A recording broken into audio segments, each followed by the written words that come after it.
भारत में ब्यान है कॉकरोच जनता पार्टी एक्स अकाउंट। क्षोभ प्रकाश कले प्रतिष्ठाता अभिजीत दीपके कहले धर्मेंद्र प्रधान का इस्तीफा दाबी करिबारु ब्यान करदेले अकाउंट। प्रश्नपत्र लीक पई सरकार को उत्तरदायी करबा कोन भूल, यह केमितिका गणतंत्र बोली प्रश्न कले अभिजीत।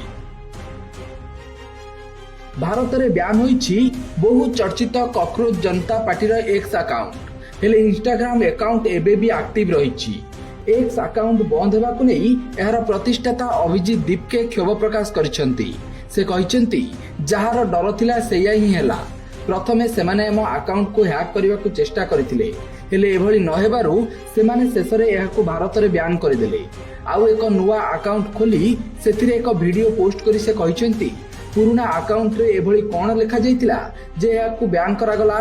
आमे केवल प्रश्नपत्र लीक पई मंत्री को इस्तीफा दाबी करथिलु, सरकार को उत्तरदायित्व मागुथिलु, आमे किछि भूल लिखि नथिलु।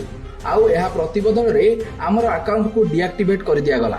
यह केमितिका गणतंत्र बोली प्रश्न करिबा सहित अकाउंट बैन करिबा विरोध रे स्वर उठाइबा को अभिजीत अपील करिसेंती।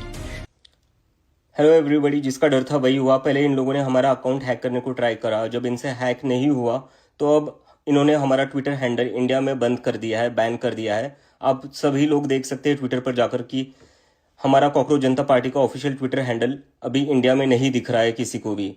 तो मैं चाहता हूँ आप लोग सब आवाज उठाए और आप लोग पूछे ये अकाउंट हैंडल क्यों बैन किया गया, इससे ऐसा क्या लिखा था। हमने तो कोई गलत चीज नहीं लिखी थी, हम तो खाली रेजिग्नेशन मांग रहे थे मिनिस्टर का।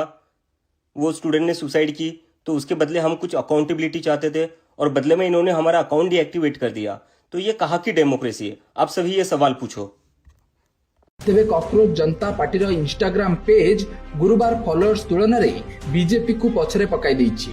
इंस्टाग्राम रे सीजेपी पेज रे वर्तमान 14 मिलियन रु अधिक फॉलोअर्स हो जाइतिबा बेले बीजेपी पेज रे मात्र 8.7 मिलियन फॉलोअर्स रहिसंती।